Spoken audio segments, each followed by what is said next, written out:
Welcome to This Week in Combat Sports, where we're looking ahead to this weekend's big fights and some of the bigger news of the day. I'm your Goldfarb, joined by Rick Rockwell as always. Rick, let's start with UFC. We've got a huge card coming up this weekend. UFC returns to Chicago and a pay-per-view for UFC 238. What are your general impressions of this card, just looking at it top to bottom? You nailed it with the description, huge. This is a great card. This is the potential. They're showing the potential UFC has with the amount of fighters they have in top fighters in each division, and they're lining up the cards to really showcase some of these guys with the main event. Well, the whole main card, let's just focus on that because there's a lot in the prelims that we can talk about. But the main card in itself, you got 5 intriguing fights in the main card that even though the odds are all over the place with some of them, there's still storylines for these fights and fighters that people want to see. And by the time it's all said and done, it's going to be a great show. I think the key to this, if I can take my personal bias aside because I'm a huge Cowboy fan, I'm fired up for that fight, him and Ferguson. Can't wait to see it. I'm rooting for Cowboy to win. I hope he wins. I won't be surprised if Ferguson wins because he's a bad fight. He's a bad man in that cage. Putting that aside and putting aside the women's match, because honestly, Valentina should win this fight. The odds are just ridiculously in her favor. The other 3 fights on the main card are all about the bantamweight division. They're going to crown a bantamweight champion in the main event, which is going to be a great fight. They're going to most likely establish a number 1 contender between Sterling and Munoz in one of the other bantamweight fights. And then you got 2 other fighters in Rivera and Yan who are trying to rise up the ranks to be a contender, if not 1 fight, 2 fights from now. They're both talented fighters that, with a big win this weekend, their name is going to be mentioned for a future title shot. They're basically, it's an unofficial bantamweight tournament where we're going to get a champ, we're going to get a number 1 contender, we're going to get another title contender past the number 1 contender, and all 3 fights are going to be exciting. Great matchups, great styles going against each other, and the main event captures that the most. Cejudo is going for history. He wants to be another fighter that's the champ. He wants to hold the featherweight and the bantamweight. He should have been the bantamweight. He beat Dillashaw. Okay, this belt should be his, in my opinion. I believe he's going to win this fight. I believe if he can avoid the knockout shot, if he can avoid the dangerous strikes from his opponent, if he can get the fight to the ground where he can control his opponent with his wrestling, Olympic gold medalist in wrestling. Come on now. If he can do that, I believe he's going to win this fight. I'm picking him to win this fight. I'm excited for this fight. I'm excited for the whole main card. This is where UFC shines. So let's break down a few of the fights. You were just talking about the main event. Marlon Moraes taking on Henry Cejudo. Moraes is the favorite at -130. Cejudo even money at +100. So we know your thoughts there. Let's move to the co-main event. Some crazy, ridiculously long odds in this one. Valentina Shevchenko favored at -1360 against her opponent Jessica Ai, who lists at +840. So any chance that betting for an upset might pay off here? There's always a chance of an upset, but the upset is so small in this one. Unless you are just an extreme risk taker when it comes to betting, or you're bored and you want to throw a little something on that fight in particular, or whatever. Like common sense, smart money, all of that is on the champ. But because of the odds are so high for Jessica Ai, some people will go out there, they'll go to their sportsbooks in Vegas, they'll go to their online betting sites, and they'll put $20, $100 on Jessica Ai because when you have a chance to get that kind of return, it is appealing. And there are bettors who do that. They did it with Ruiz the previous weekend. People went to the sports books. All the major sports books in Vegas were talking about how, yeah, they took a hit, they took a loss because Ruiz won, and people were betting on Ruiz because of the odds. So it could happen with Jessica Ai in this one. But to me, you're throwing away your money because she's going up against probably the best or one of the best female fighters in the world right now. One more bout to break down from this card. Tony Ferguson taking on Donald Cerrone. Ferguson, the favorite at minus 140. Cowboy plus 110. We know your fandom. Who do you have from a bettor's perspective to pick up the win in this fight? Oh, this one. Oh, this one's hard. This one hurts. This one hurts. Listen, Cowboy can pull off the upset. And it's not even a big upset either. It's just because the odds are a little bit more in favor of Ferguson. Ferguson, I said he's a bad man in that cage. Like he is a dangerous fighter. He's one of the only fighters that I think could actually beat Khabib because I think he has the ground game and the striking ability and just the overall toughness to take out Khabib or at least make it a really competitive fight.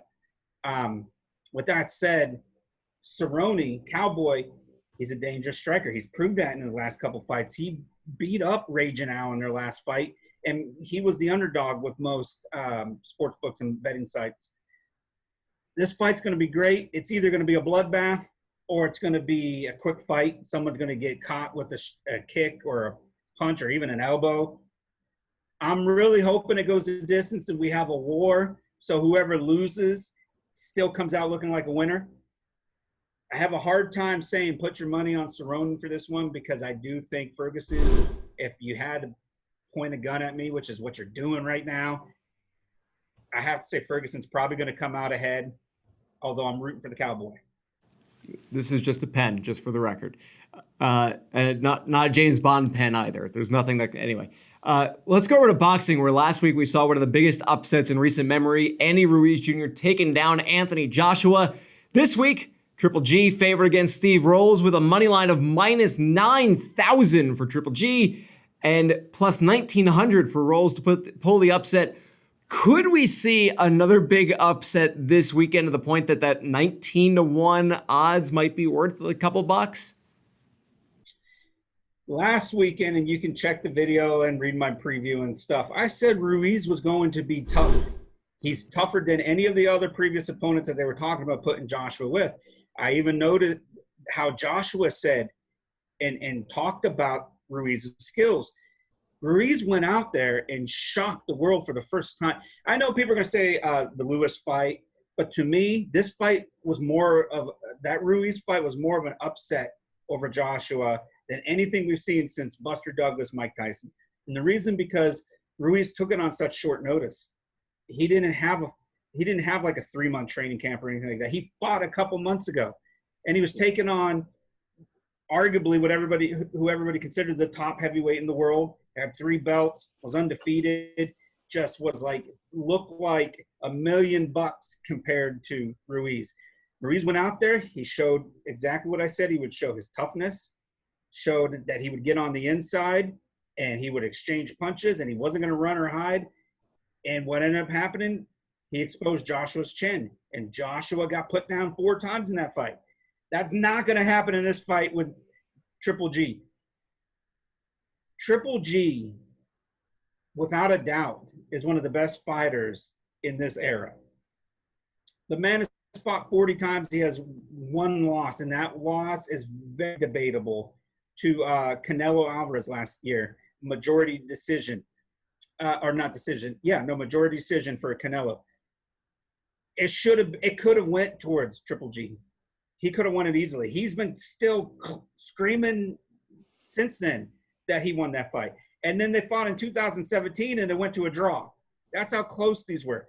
He had 20 or just about 20 title defenses. That's unheard of these days. 20 title defenses. He's dominated the middleweight division. By the time it's all said and done, you might hear his name listed in the top middleweights of all time, up there with some of the greats. One of my all-time favorites, Marvin Hagler. He has that toughness. He has the knockout power. He has the killer instinct. He will pressure a fighter. He will stalk his prey. And that's what he's going to do this weekend. Unlike with Joshua, who I said most likely if he finishes the fight, it would be a TKO in the championship rounds. Most likely he was going to win by decision. No, Golovkin, Triple G, he's going to go out there and he's going to end this fight. I think it's going to be either a KO or a TKO. It could be halfway through. I think he's going to win the fight before we get to the championship rounds. I think he's going to put away Rolls. I just think he's there's a huge difference in talent there. I can't even say that. I don't even feel like Rolls deserved this fight, to be honest. I feel like they gave it to him because there was no one else to give it to right now. Canelo was fighting somebody else. The other champ wasn't ready to fight Triple G. He's lined up with somebody. So who else are they going to have? They don't want him to sit around and do nothing. So they put him in with Rolls, who, you know, yeah, he's got a good record, but he hasn't fought anybody. Triple G's going to eat him up. He's going to eat him up. Like, and there's no, don't bet on it. If you want to really bet on that fight, do some round betting. You know, possibly bet on one of the middle rounds. Either 7-9, 6-9, 7-9, or 10-12. Like, look at those round bettings to bet on for Triple G to win. I would not touch the money lines at all. You get value on Triple G, and you're just throwing away your money with Rolls. You have a better shot at Jessica I upsetting in the UFC than you do in this boxing fight. But it'll be exciting because Triple G is one of the best fighters in the world. He's still pound for pound one of the top guys. He's number 7, last I checked, for Ring Magazine. And that's after he lost to Canelo. He's still ranked that high. That's how good this guy is. Minus 9,000, by the way, means that if you wager $9, you stand to win 1 cent. So that's how ridiculously favored he is. If you're looking for the perspective away from looking at the plus minus, you know, the way the lines are displayed, that is pretty incredible. Rick Rockwell, thank you very much. Be sure to check out Rick's articles on boxing, MMA, and more online now at gamblingsites.org. And make sure to like, share, and subscribe to the Odds On Favorites YouTube channel. I'm Drew Goldfarb. He's Rick Rockwell. Thanks so much for watching. See you next time.